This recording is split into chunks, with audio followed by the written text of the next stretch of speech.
مدرجات مجمع السعادة هنا في مدينة صلالة. هل هنالك تحليق للصقور أم هنالك زئير للأسود؟ اليمني يحاول والسعودي يحاول. البطولة الثانية الآن تتربص بمن؟ الآن التحية بين الحارسين، تحية الود، تحية الحب، تحية الأشقاء. من دون أدنى شك الركلة الترجيحية الأولى ستكون يمنية للمنتخب اليمني الذي تقدم بالهدف الأول، والمنتخب اليمني الذي سجل في شباكه من خلال هذا اللقاء الهدف طبعا الثاني على مستوى هذه البطولة. كل هذه الملخصات تنتهي الآن، كل تلك الفوارق الآن تذوب من خلال ركلات الحظ الترجيحية. ينتهي كل شيء. الفيصل هو عند القفازات، إما قفاز يمني أو قفاز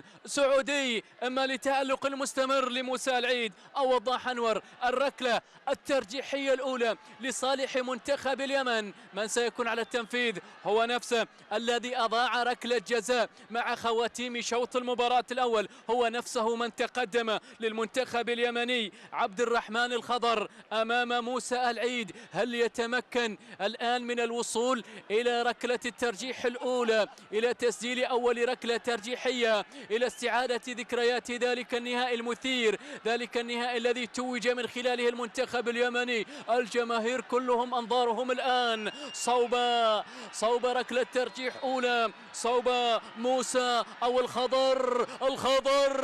الخضر كذب خبر.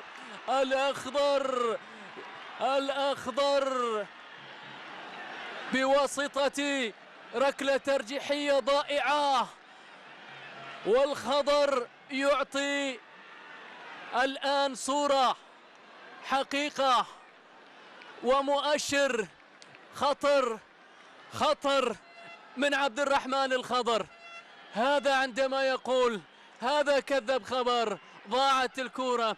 تتفنن على مين وتلعب على مين؟ موسى العيد. ضاعت فرصة أولى على المنتخب اليمني من ركلة الترجيح. الآن الوليد العوفي لصالح الأخضر السعودي. الوليد لم يظهر كثيرا. ماذا عن وضاح؟ الوليد ووضاح. الركلة الترجيحية الأولى. الوليد يسجل ركلة الترجيح الأولى لمصلحة الأخضر السعودي. الصقور تحلق بأول ركلة ترجيحية. لاحظوا بهذه الطريقة وضعها على زاوية أخرى ليست تلك التي ذهب إليها حارس المرمى. الزاوية اليمنى هي من ذهب إليها الحارس، الزاوية اليسرى هي من سكنت في من خلالها كرة الوليد العوفي. 1-0 من خلال ركلة الترجيح. الآن كرة قادمة بالنسبة للمنتخب اليمني. عادل عباس. ركلة ترجيحية ثانية لصالح المنتخب اليمني.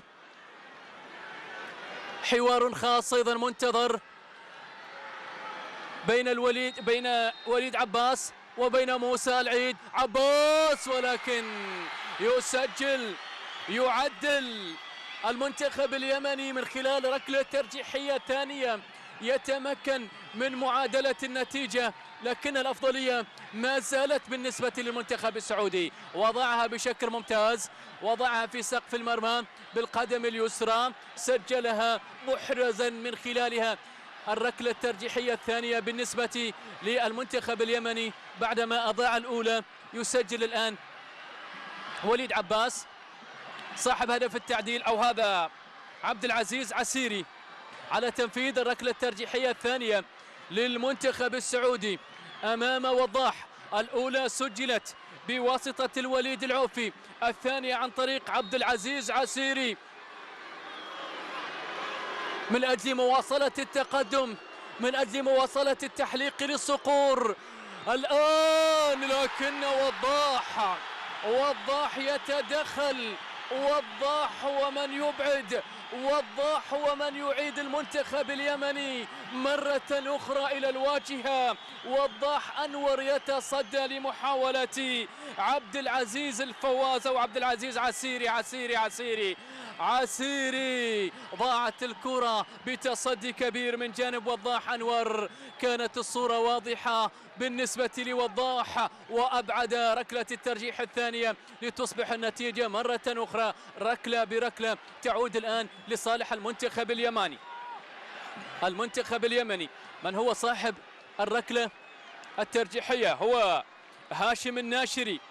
هل ينشر الفرح هاشم؟ هل ينشر الفرح هاشم أم لموسى العيد كلمة؟ هاشم الناشري وداها إلى صنعاء، من صلالة إلى صنعاء. أيضا ضاعت على المنتخب اليمني إلى المدرجات بهذه الطريقة بقوته ولكن برعونته أيضا إلى خارج أرضية الملعب في الوقت الذي ذهبت من خلاله الجماهير اليمنية تساند من خلف المرمى. ضاعت الكرة والركلة الترجيحية الثالثة لكي تعود الآن لصالح المنتخب السعودي عند مختار برناوي. الثالثة للأخضر من أجل التقدم بالركلة الترجيحية الثانية. برناوي مختار، أين سيختار؟ هل يختار المرمى؟ مختار برناوي يتقدم، لا يا مختار. وضاح أيضا هو الآخر يتألق. مختار لم يسجل، مختار لم يتقدم للأخضر. مختار وضعها سهلة إلى حارس المرمى وضاح أنور. هذه أوضح من الأولى، هذه أسهل من اللي ضاعت.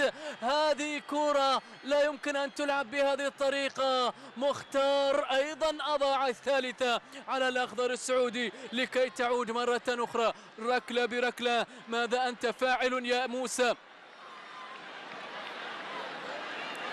القادمة بالنسبة للمنتخب اليمني بواسطة اللاعب يونس ردمان هي الرابعة، الركلة الترجيحية الرابعة بالنسبة للمنتخب اليمني. يونس ردمان وموسى العيد. ردمان وموسى يسجل ويتقدم المنتخب اليمني لأول مرة بركلات الترجيح. المنتخب اليمني يتقدم لأول مرة بركلات الترجيح من خلال ركلة ترجيحية رابعة يسجل الثانية. يونس ردمان على يسار حارس المرمى يسجل الركلة الترجيحية الرابعة، وبالتالي 2 مقابل 1. ركلتين مقابل 1 لصالح المنتخب اليمني. من هو اللاعب القادم؟ عبد الله هزازي على تنفيذ الركلة الترجيحية الرابعة. هل يعدل من خلالها النتيجة أم يفتح الأبواب بالنسبة للمنتخب اليمني للوصول إلى اللقب الثاني؟ هزازي هذه رابعة من أجل ركلة ترجيحية ثانية ناجحة. هزازي ووضاح من سيتألق من خلال الكرة القادمة. ركلة الترجيح يتقدم هزازي، يتقدم ويسجل ويعدل، يسجل ويعدل. ركلتين مقابل ركلتين من خلال الركلة الترجيحية الرابعة. ينجح المنتخب السعودي بواسطة عبد الله هزازي لتصبح النتيجة الآن 2-2 بركلات الترجيح.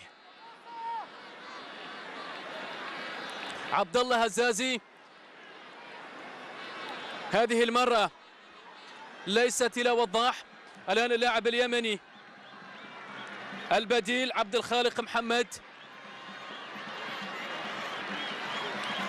على تنفيذ ركلة ترجيحية خامسة لصالح المنتخب اليمني. عبد الخالق وموسى، عبد الخالق وموسى، يسجل عبد الخالق ويتقدم المنتخب اليمني 3-2 بركلات الترجيح. المنتخب اليمني يتقدم بواسطة عبد الخالق، وضعها أيضا في الزاوية الأخرى بالرغم من تألق الكبير موسى العيد في المباراة، لكن ركلات الترجيح حتى الآن تؤول وتذهب لصالح المنتخب اليمني.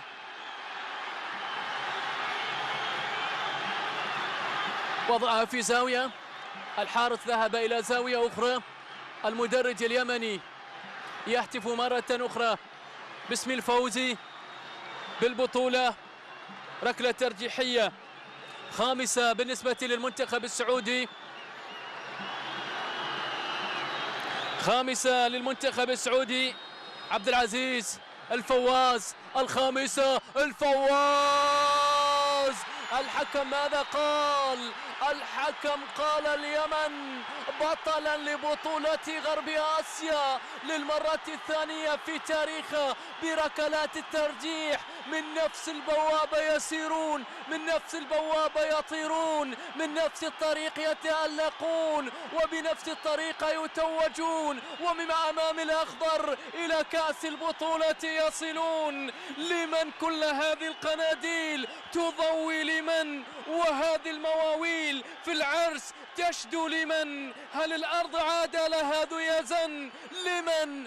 لمن؟ لأجل اليمن. كل هذه الفرحة لأجل اليمن. هذه الكرة الأخيرة، هذه الركلة الترجيحية الأخيرة ما مرت، ما عدت، ما ذهبت، كانت يمنية. كانت السعادة لليمن السعيد من ملعب السعادة. هنا صلالة بعد الدمام، صلالة بعد الدمام، صلالة تزف الأفراح وتزف كأس البطولة إلى المنتخب اليمني. ركلة الترجيح الأخيرة ضاعت والأحلام اليمنية عادت، وبالتالي زئير الأسود هنا في صلالة. فرحة يمنية كبيرة جدا في المدرجات، صغارهم كبارهم نساؤهم أطفالهم كلهم الآن بمختلف أجناسهم يغردون في كل محافظات اليمن، في كل محافظات اليمن السعيد. بطولة أخرى لليمن، بطولة جديدة من بوابة غرب آسيا، هنا من أقصى شرق القارة، هنا في جنوب شرقها يتوجون بلقب جديد، بفرحة جديدة. أنا سالم السالمي أترككم مع هذه الاحتفالات، لأن بعض الاحتفالات وبعض الصور وبعض المشاهد هي وحدها لا تحتاج إلى تعليق. الفرحة اليمنية بين اللاعبين وبين الجماهير يرتفع العلم اليمني ومعه العلم الفلسطيني، ترتفع كل الرايات العربية. العزة للعرب، العزة لفلسطين، والنصر لإخواننا في غزة. هذه صورة جميلة تعبر عنها الجماهير اليمنية.